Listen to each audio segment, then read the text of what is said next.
คุณกำลังฟังสวทแพร่ FM 91 MHz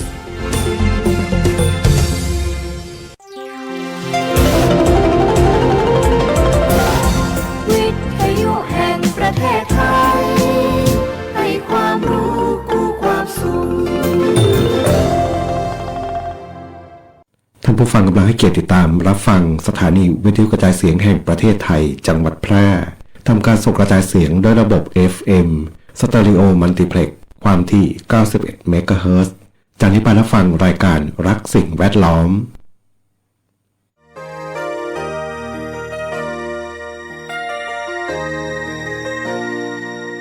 ธรรมชาติสร้างคนมีมือมาสองมือให้มา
สวัสดีครับผู้ฟังทุกท่านครับพบกับรายการรักสิ่งแวดล้อมทางสวทแพร่ FM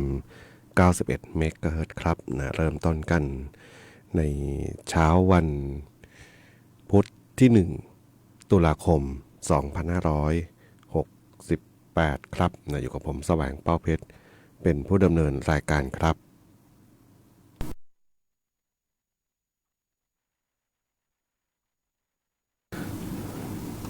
ก็กลับเข้ามาทำหน้าที่กันเหมือนเช่นเคยนะครับเริ่มต้นกันในช่วงเช้าๆของการทำงานครับแล้วก็เป็นวันหนึ่งเนาะเริ่มต้นปีงบประมาณใหม่เดือนตุลาคมนะครับใครที่อยู่แวดวงของคนทำงานเพื่อนร่วมงานไม่ว่าจะเป็นราชการรัฐวิสาหกิจแล้วก็อาจจะรวมไปถึงองค์กรหลายๆองค์กรเนาะที่อาจจะไม่เกี่ยวข้องกับราชการเท่าไหร่แต่ว่าใช้เกณฑ์การทำงานถึงอายุ60 ปีก็ใช้คำว่าเกษียณอายุเนาะจบชีวิต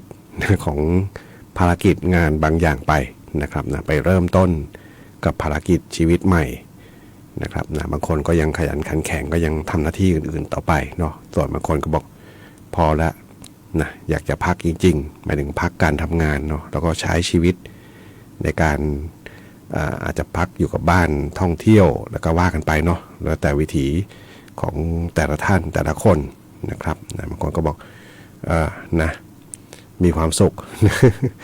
หลายคนเห็นบอกมีความสุขเนาะนะครับปลดเกษียณแล้วก็บอกมีความสุขนะครับแสดงว่าทำงานนี่มีความทุกข์เหรอ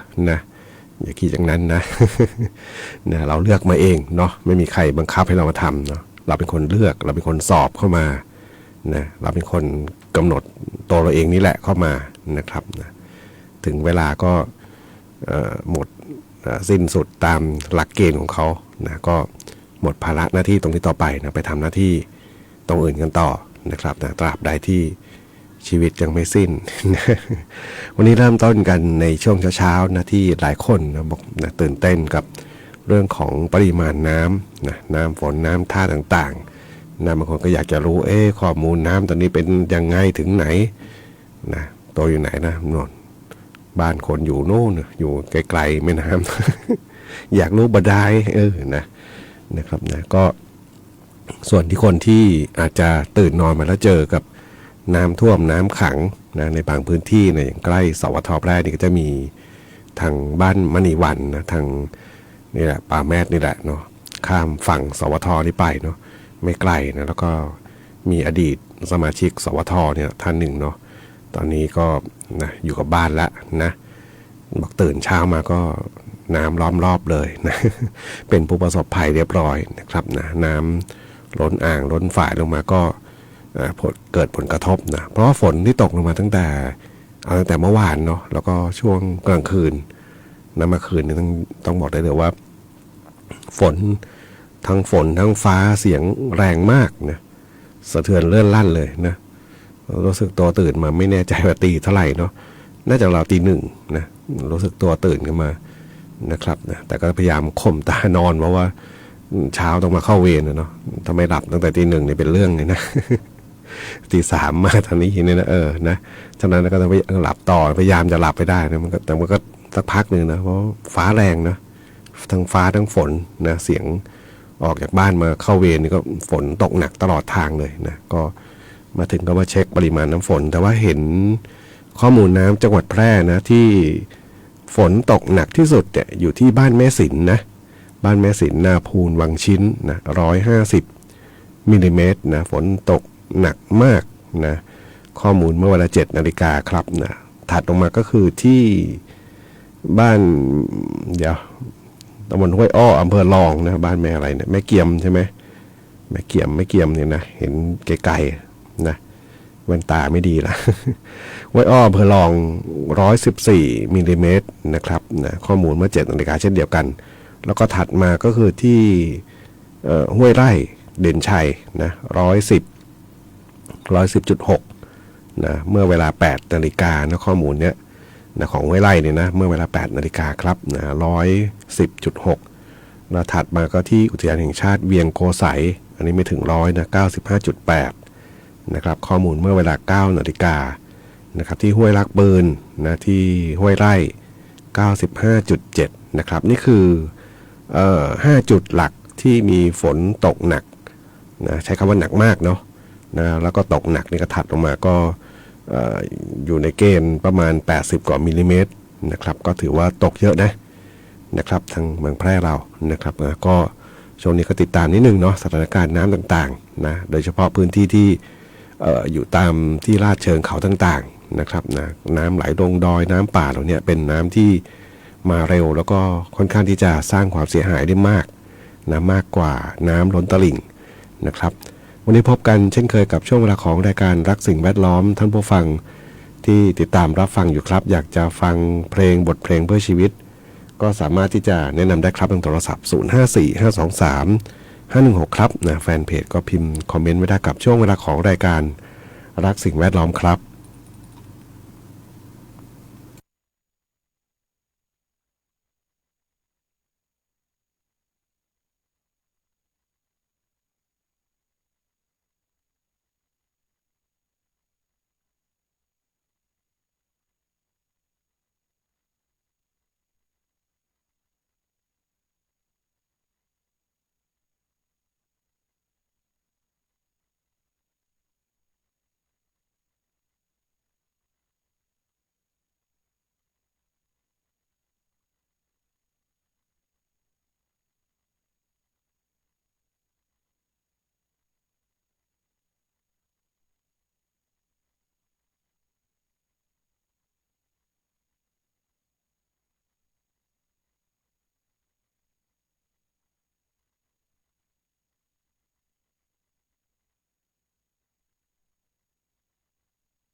แต่ละฟังผ่านไปครับนะกับงานเพลง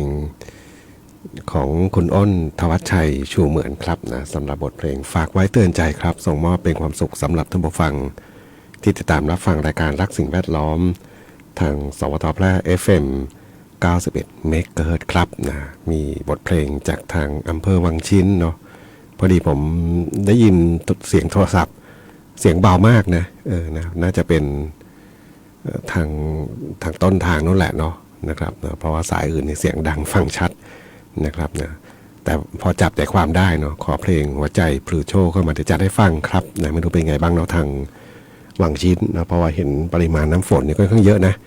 ทางอำเภอวังชิ้นนะฝนที่ตกค่อนข้างเยอะนะทางอำเภอวังชิ้นหลายจุดเลยเนาะแล้วก็ถัดมาก็ทางอำเภอเด่นชัยสูงเม่นอำเภอรองเนาะนะครับนะนี่กลุ่มที่ฝนตกหนักนะครับนะในหลายพื้นที่นะครับนะทางตอนบนนี่ยังฝนตกน้อยนะจากข้อมูลเว็บไซต์ของศูนย์ข้อมูลน้ำระดับจังหวัดนะครับนะนี่ผมดูข้อมูลจากศูนย์น้ำระดับจังหวัดนะครับนะจะเป็นปริมาณน้ำฝนนะไม่ใช่น้ำในลำแม่น้ำนะครับนะไม่ใช่จุดวัดน้ำแต่เป็นปริมาณน้ำฝนนะซึ่งจะเป็นข้อมูลในการดูว่าฝนตกในโซนไหนมากน้อยอย่างไรนะครับนะก็จะบางทีก็จะไปเทียบอันนี้ในส่วนตัวเนาะก็จะไปเทียบเคียงกับเรดาร์อากาศเนาะเพื่อที่จะประเมินอะไรต่างๆนะครับนะทั้งในส่วนของข้อมูลข่าวสารนะครับนะแต่ที่แน่ก็คือทางบ้านมณีวันนะบ้านของแถวบ้านคุณเด่นศักดิ์เรือนทิพย์สกุลเนาะอยู่ทาง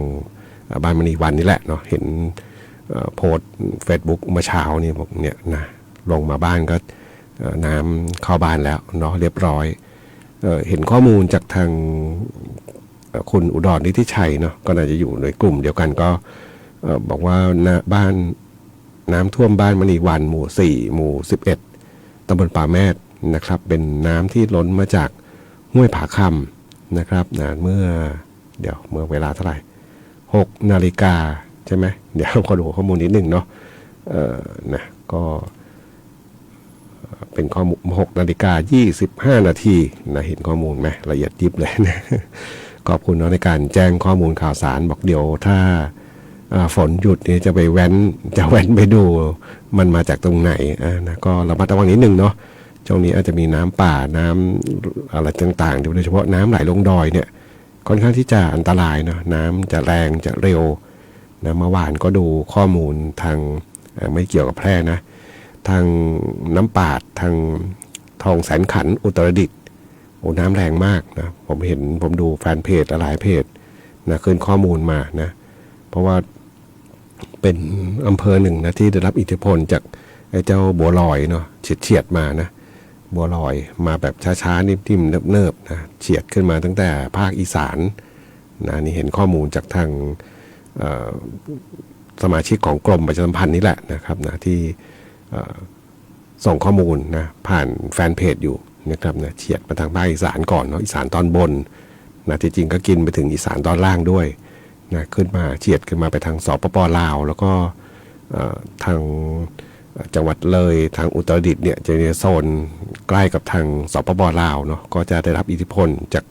พายุลูกนี้นะครับนะก็เคลื่อนมานะแต่ก็ถ้าดูปริมาณน้ำฝนเนี่ยเมืองน่านจะไม่ค่อยได้รับผลกระทบเท่าไหร่นะมีฝนตกมากจุด2จุดเองเนาะดูจากปริมาณน้ำฝนเนาะแล้วก็มาเมืองแพร่นี่แหละนะเมืองแพร่นี่ไม่เบาเลย ตกหนักนะแล้วก็ไปทางพะเยานะทางพะเยาทางปงเนี่ยนะภาษาเมืองก็ปงเนาะนะครับนี่ก็คือข้อมูลนะที่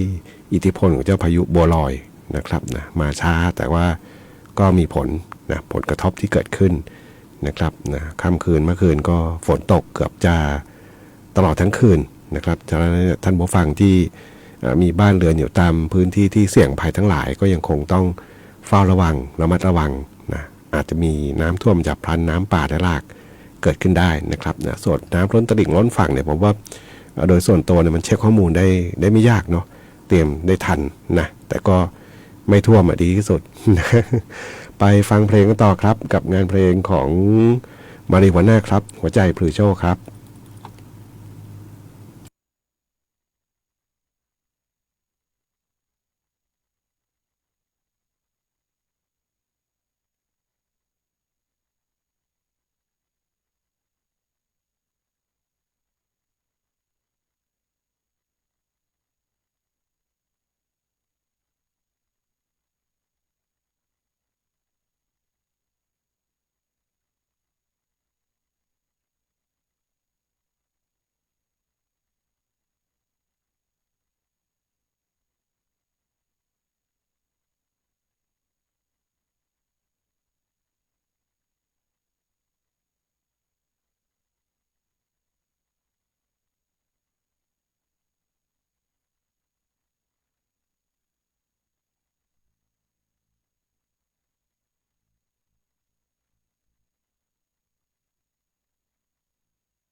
กับบทเพลงที่ได้รับฟังจบลงไปครับนะสำหรับงานเพลงเสียงขับร้องของคุณแอดคาราบาวน้ำท่วมนะชื่อเพลงน้ำท่วมนี่แหละเนาะเดิมนี่ของใครเนี่ยเพลงเนี่ยน่าจะชาตรีศรีชนไหมเนาะเข้าใจแบบนั้นนะไม่จำไม่ได้จริงๆเนาะเป็นเพลงเก่าๆเก่านะแล้วก็นาแอดนำมาขับร้องนะครับเห็นท่านผู้ฟังถามถึงอยู่บอกน้ำแม่น้ำยมตอนนี้เยอะนะทางปงเนาะท่านผู้ฟังตอนนี้อยู่ทางพะเยานะเป็น FC นะต้องใช้คำว่า FC ที่ติดตามอยู่แล้วก็มีข่าวสารก็จะโทรศัพท์แจ้งเข้ามานะครับนะฝนทางเหนือก็เยอะเนาะนะครับแต่ว่าดูระดับน้ำที่ห้วยศักนะที่ห้วยศักที่เราไปใช้เป็นจุดอ้างอิงเนี่ยตอนนี้นี่เมื่อเวลา 9 นาฬิกาอยู่ที่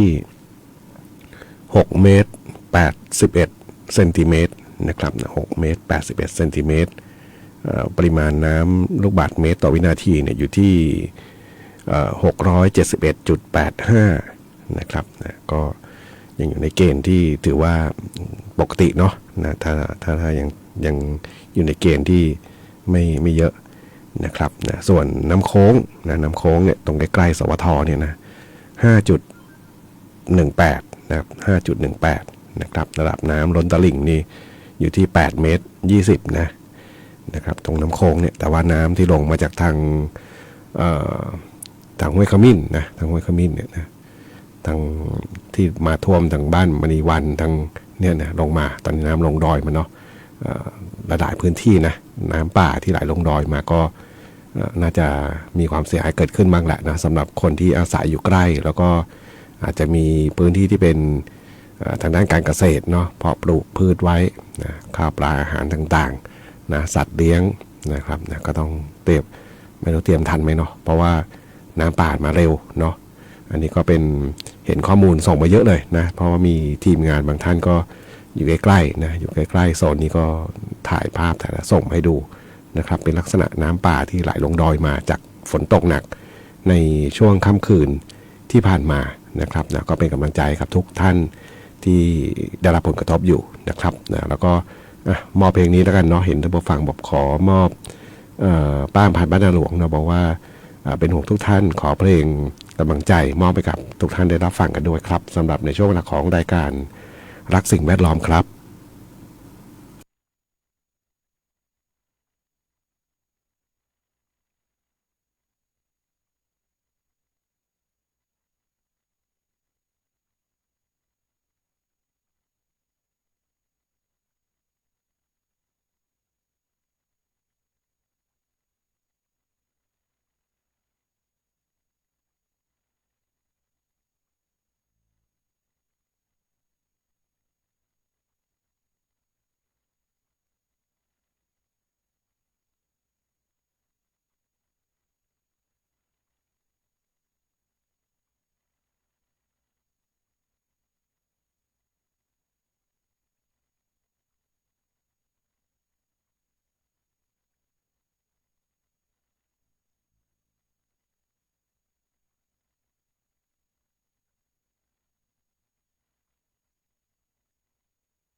กับบทเพลงที่ได้รับฟังจบลงไปครับนะสำหรับงานเพลงกำลังใจครับของ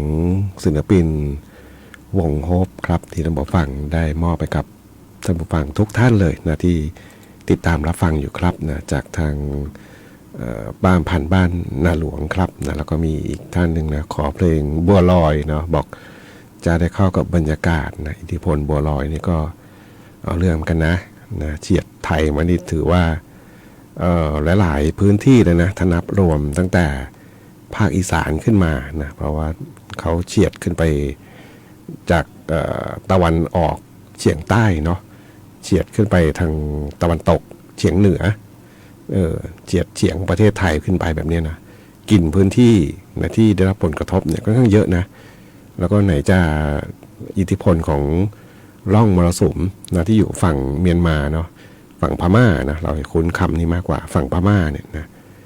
เพราะเขาดึงเอาร่องมรสุมเข้ามาด้วยเนาะมันก็จะได้ผลกระทบหลายๆจังหวัดเลยนะที่เราไม่ค่อยรู้ข่าวอาจจะเพราะโดยปกติของข่าวคือเราติดตามข่าวใกล้ตัวเราเนาะขนาดผู้จัดรายการคนต่างถิ่นมาอยู่นะ ก็ติดตามเฉพาะเมืองแพร่โซนภาคเหนือเนาะเพราะว่าเราได้รับผลกระทบโดยตรงแต่ว่าทางภาคกลางเนี่ยนะเดือดร้อนหนักนะหลายจังหวัดเลยตอนนี้นะครับเนี่ยบ้านผู้จัดรายการนี่มันกันนะทางนครสวรรค์นะปริ่มๆนะเห็นเพื่อนๆบางคนบอกนะขอบารมีคุณพระคุณเจ้าคุ้มครองกันแล้วล่ะเพราะว่าอะไรเพราะว่ามันปริ่มตะลิ่งนะเอากระสอบทรายมากั้นอะไรมันก็แบบรอลุ้นนะลุ้นกันชั่วโมงต่อชั่วโมงแบบนี้นะมันขึ้นไปเยอะละนะเซน2 เซนแต่ว่าถ้ามันหลุดเข้ามาเนี่ยมันอาณาบริเวณกินพื้นที่ไปเยอะเลยนะพื้นที่ราบเลยนะหมายถึงว่าทางราบทางเรียบพื้นไปเนี่ยนะถ้ามันหลุดเข้ามาเนี่ยมันไปไกลเลยเนาะฉะนั้นเนี่ยมันก็ไม่ต่างกับภาคเหนือเท่าไหร่นะ ภาคเหนือจะดีกว่าตรงนิดนึงตรงที่ว่าเวลามาเร็วก็ไปเร็วนะถ้าเราเก็บข้าวเก็บของไว้แล้วมันไม่เสียหายนะมันก็แป๊บเดียวก็แห้งแล้วเนาะส่วนภาคกลางนี่ถ้าท่วมกันนานเลยนะหลักกันว่างเป็นเดือนนะแล้วก็เป็นกำลังใจทุกท่านเนาะที่ติดตามรับฟังอยู่ครับนะสำหรับในช่วงเวลาของรายการรักสิ่งแวดล้อมนะครับดูพยากรณ์อากาศเนาะเช้าวันนี้ถึงเช้าวันพรุ่งนี้ภาคเหนือมีฝนฟ้าคะนอง70%ของพื้นที่มีฝนตกหนักบางแห่งบริเวณจังหวัดแม่ฮ่องสอนเชียงใหม่เชียงรายลำพูนลำปางพะเยาน่านแพร่อุตรดิตถ์สุโขทัยตากกำแพงเพชรและพิษณุโลกครับนะฝนก็ยังเยอะอยู่ในช่วงนี้ก็